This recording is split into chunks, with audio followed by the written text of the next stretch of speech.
Bapak Ibu sekalian, mari kita mempersiapkan hati dan pikiran kita sebelum kita membaca dan merenungkan firman Tuhan. Kita persiapkan terlebih dahulu bahan pembacaan Alkitab kita sesuai dengan apa yang telah disediakan oleh Sinode Gereja Kristen Pasundan. Markus pasal 6 ayat 1 sampai dengan ayat yang ke-13. Markus pasal 6 ayat 1 sampai dengan ayat 13. Artinya ada dua perikop di situ. Dua perikop yang saling bertolak belakang di dalam semangatnya. Sebelum kita membaca dan merenungkannya, mari kita mempersiapkan hati dan pikiran kita dengan memuji nama Tuhan. PKJ 140 bait 1 dan 2.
Kita berdoa. Hari ini kami hendak mendasarkan seluruh perjuangan dalam kehidupan keseharian kami Tuhan di dalam kebenaran firman Tuhan. Karena dari sanalah kami menemukan selalu kekuatan yang berasal daripadamu. Ketika kami menyadari bahwa dalam perjalanan keseharian kehidupan kami yang penuh dengan persoalan, pergumulan, tantangan yang datang silih berganti, pandemi yang belum berakhir seperti ini, kami menyadari betapa rapuhnya kami ini. Dan saat ini kami datang di dalam segala kerapuhan kami Tuhan, kepada kami, sehingga kami dapat tetap menatap masa depan hari esok dengan percaya sepenuhnya bahwa ada karya damai sejahtera Tuhan bagi kami sekalian. Pimpin hamba-Mu, pimpin kami sekalian, agar hari ini bersama-sama kami boleh menerima berkat yang berasal daripada-Mu sendiri. Ini kami Tuhan, berfirmanlah, kami siap untuk mendengarkan. Di dalam Kristus Yesus firman yang telah menjadi manusia, kami datang dan berdoa. Amin. Markus pasal 6 ayat 1 sampai dengan ayat 13.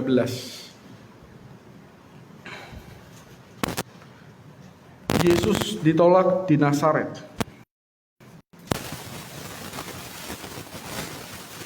Kemudian Yesus berangkat dari situ dan tiba di tempat asalnya.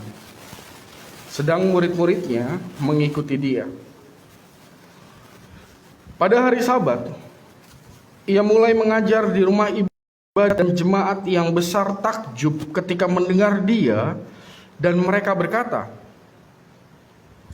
"Dari mana diperolehnya semuanya itu? Hikmat apa pulakah yang diberikan kepadanya? Dan mukjizat-mukjizat yang demikian bagaimanakah dapat diadakan oleh tangannya? Bukankah ia ini tukang kayu, anak Maria, saudara Yakobus, Yoses, Yudas, dan Simon?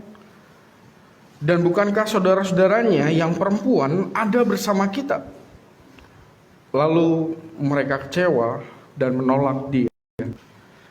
Maka Yesus berkata kepada mereka, "Seorang nabi dihormati di mana-mana, kecuali di tempat asalnya sendiri, di antara kaum keluarganya dan di rumahnya.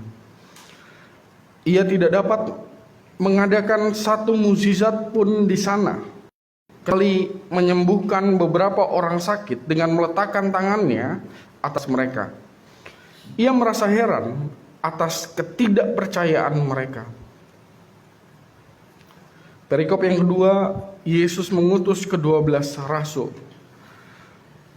Lalu Yesus berjalan keliling dari desa ke desa sambil mengajar. Ia memanggil kedua murid itu dan mengutus mereka berdua-dua. Ia memberi mereka kuasa atas roh-roh jahat dan berpesan kepada mereka supaya jangan membawa apa-apa dalam perjalanan mereka, kecuali tongkat, roti pun jangan, bekal pun jangan, uang dalam ikat pinggang pun jangan. Boleh memakai alas kaki, tetapi jangan memakai 2 baju.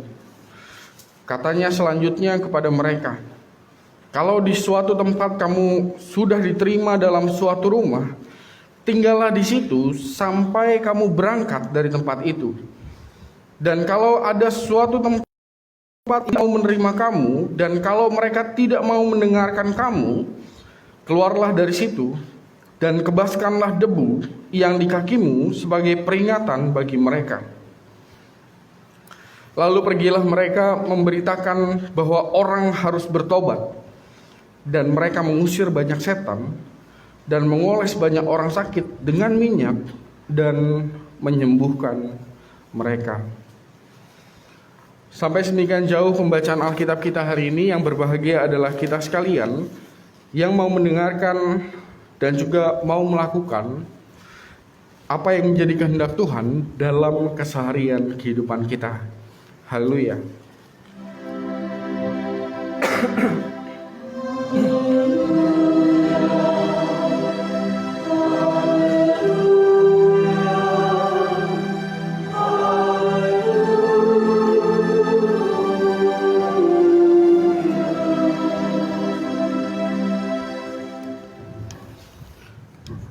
Shalom Bapak Ibu semuanya.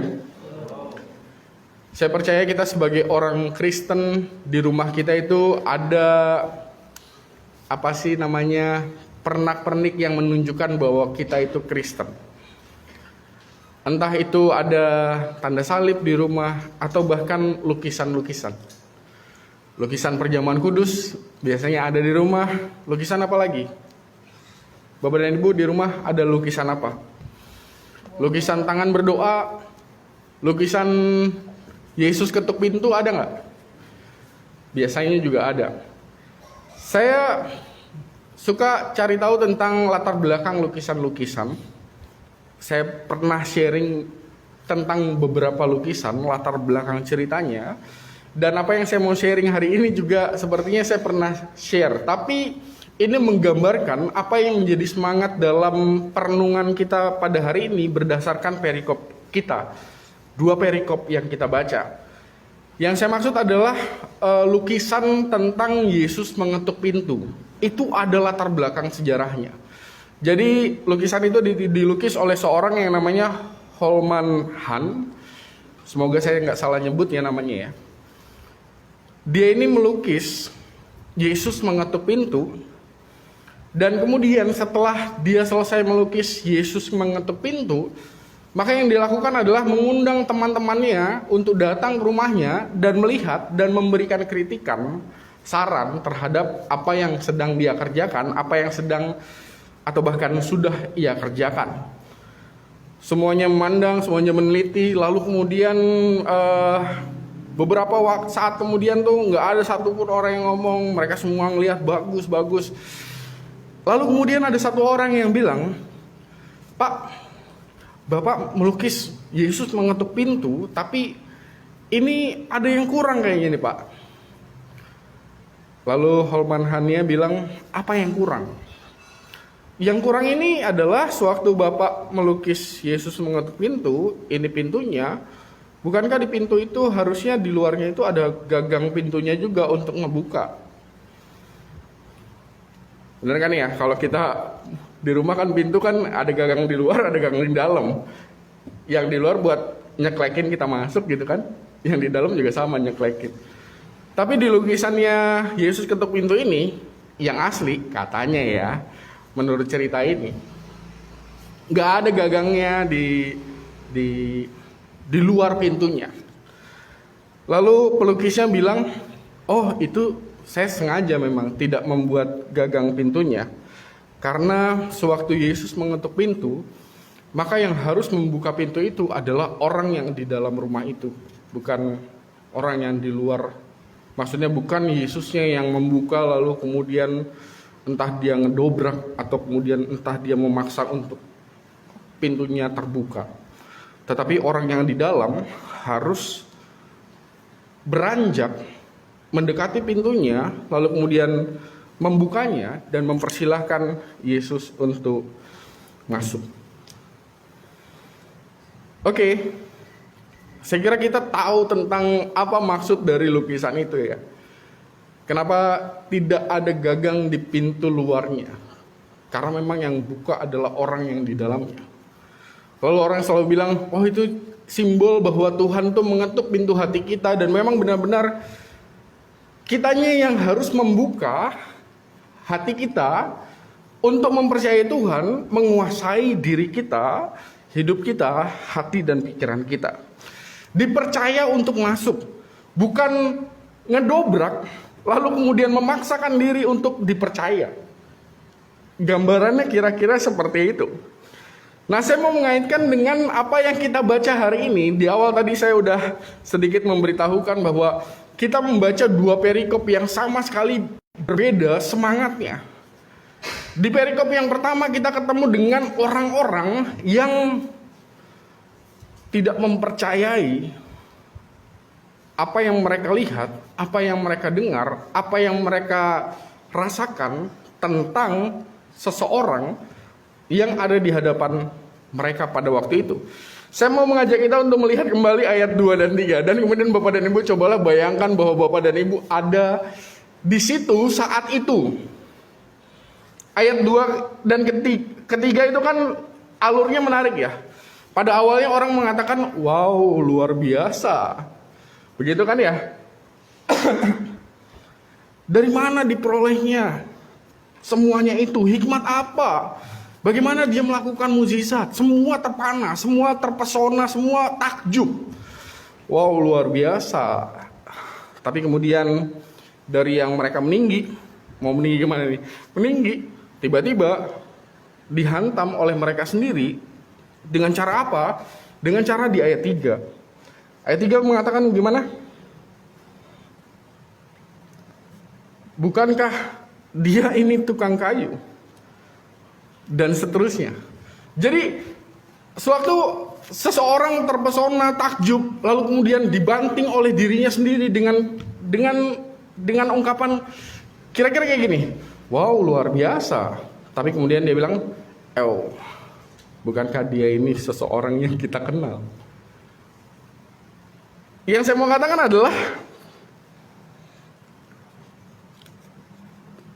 ada ketidakpercayaan di situ sehingga pada akhirnya ketakjuban mereka, segala sesuatu yang mereka dengar tentang apa yang telah dilakukan oleh Kristus di luar sana sebelum Kristus datang ke kampung halamannya sendiri, dan setelah bertemu dengan Kristus dan mereka tahu bahwa oh ini sekampung saya, oh ini orang yang saya kenal ini, maka percaya itu menjadi tidak ada. Yang lebih menarik lagi adalah ayat 5. Ayat 5 kan dikatakan di situ seperti yang bisa kita baca ya. Kalau saya bahasakan kira-kira seperti ini. Yesus itu siap untuk menyatakan sesuatu yang besar kepada siapapun orang yang percaya kepadanya.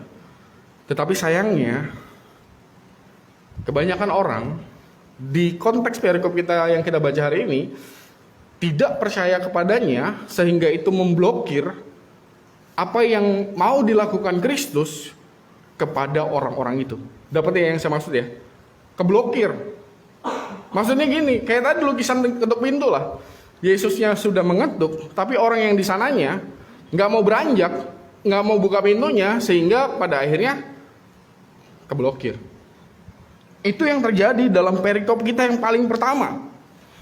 Ada banyak ketidakpercayaan di situ, sehingga kuasa Kristus yang seharusnya yang namanya mukjizat kan luar biasa gitu ya, tetapi ini terblokir oleh sikap orang-orang yang datang pada Kristus. Oleh karena itu saya bersyukur sekali karena yang kita baca tidak berhenti pada perikop yang paling pertama, ayat 1 sampai dengan ayat berapa ini? Ayat 6, tetapi juga dilanjutkan ke perikop yang kedua yang sama sekali berkebalikan dengan semangat yang kita ketemukan dalam perikop yang pertama. Kalau perikop yang pertama tadi penuh dengan ketidakpercayaan, justru di dalam perikop yang kedua kita ketemu dengan kepercayaan yang luar biasa terhadap Kristus, bahkan terhadap para pengikut Kristus. Coba dilihat sekali lagi. Bapak dan Ibu, Injil Markus itu ada 16 pasal ya. Dan kita baru sampai di pasal 6. Masih 10 pasal lagi. Dan pasal 6 itu artinya karya Kristus mungkin ya baru saja dikenal oleh sedikit orang. Kristus memang sudah punya murid, 12 murid. Dan 12 murid itulah yang diutus. Tetapi baru pasal 6 itu artinya ada banyak hal yang lain yang belum para murid itu ketemu dan mereka betul-betul tahu tentang siapa Kristus. Dapat yang saya maksud ya? Maksud saya, para murid ini sudah sedemikian percayanya dengan apa yang dikatakan oleh Kristus sehingga mereka mau pergi dan melakukan apa yang diperintahkan oleh Kristus kepada mereka, padahal pengenalan mereka belum dalam. Kalau mau langsungnya mah gitu, belum dalam. Kecuali misalnya ini perikopnya ada di pasal 10 gitu ya. Perjalanan bersama-sama dengan Yesusnya udah banyak tuh para murid. Akan jauh lebih mudah, tapi akan jauh lebih sulit untuk percaya dan kemudian melakukan apa yang Yesus perintahkan ketika perjalanannya masih sebentar, masih belum banyak. Tapi itu yang dilakukan oleh para murid dan itu luar biasa, kepercayaan yang luar biasa, dan pada akhirnya mereka pun menemukan hasil dari apa yang mereka percayai. Ayat berapa? Ayat 12 dan 13. Mereka pergi memberitakan Injil untuk membuat orang bertobat dan mereka pun berdoa dan membuat orang banyak menjadi sembuh. Sangat-sangat berbanding terbalik antara dua perikop yang kita baca. Yang paling awal kita ketemu dengan segala sesuatu yang membuat seakan-akan mampet gitu ya. Ketidakpercayaan dan akhirnya mampet. Tetapi di perikop yang kedua, kita ketemu dengan kepercayaan yang luar biasa, dan kepercayaan yang luar biasa itu membawa dampak yang luar biasa juga. bukan hanya bagi para murid, tetapi juga bagi orang-orang yang diberitakan oleh para murid ini. Bapak dan Ibu, hari ini di masa pandemi yang belum berakhir, saya hanya mau mengajak kita untuk renungkan. Apa sih yang bisa kita lakukan selain menjalankan prokes? Lalu kemudian istilahnya apa? PPKM, penggantinya PSBB ya. Selain hal itu apa yang bisa kita lakukan? Di rumah aja kan udah termasuk kan ya. Jangan robos gitu. Selain itu apa yang bisa kita lakukan? Kalau buat saya dan buat kita, semoga yang bisa kita lakukan adalah, ya salah satunya adalah seperti ini. Kita datang beribadah karena disitulah kita menemukan kekuatan kita. Karena disitulah kita menunjukkan hati dan pikiran kita kepada siapa? Kepada Kristus, kepada Tuhan. Dan kita menemukan kekuatan yang baru dalam perjumpaan itu.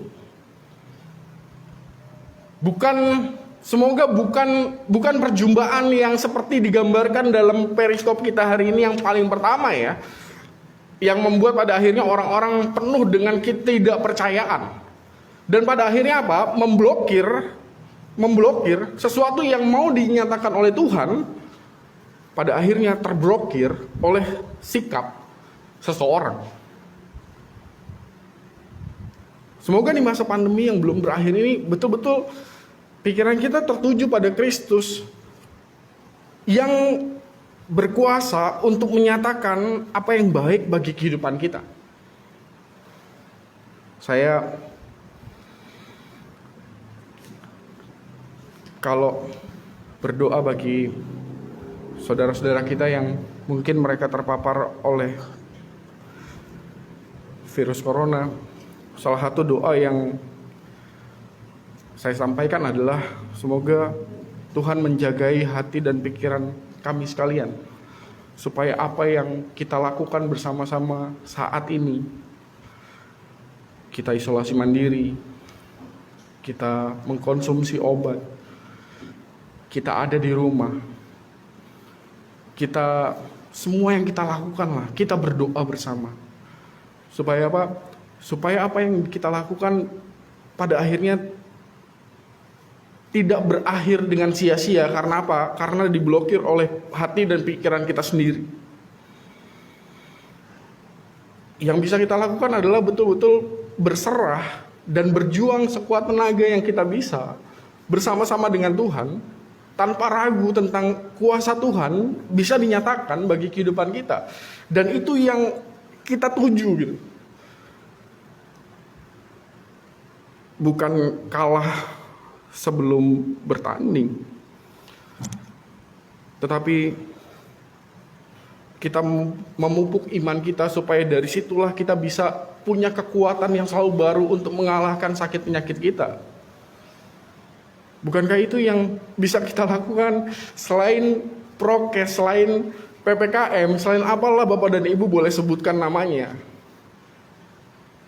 Kalau hati dan pikiran kita kemana-mana tidak tertuju pada kuasa pemulihan Tuhan, kehidupan yang baru yang Tuhan sedia nyatakan bagi siapapun kita, maka buat apa kita melakukan apa yang kita perjuangkan sampai dengan hari ini?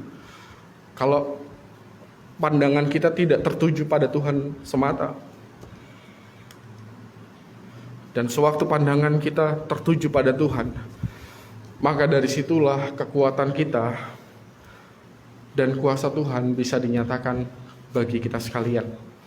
Jadi hari ini selamat berjuang untuk memantapkan hati dan pikiran kita dengan percaya penuh akan kuasa Tuhan, terutama di masa pandemi ini. Semoga dengan apa yang kita perjuangkan bersama-sama dengan keluarga kita, bersama-sama dengan seluruh orang percaya, atau bahkan bersama-sama dengan seluruh bangsa dan negara kita, kita bisa melalui masa-masa sulit karena pandemi ini. Dan kita semua dikuatkan karena kita hidup dekat dan menunjukkan hati dan pikiran kita hanya di dalam kuasa Tuhan. Tuhan menolong kita, Tuhan memberkati kita. Amin.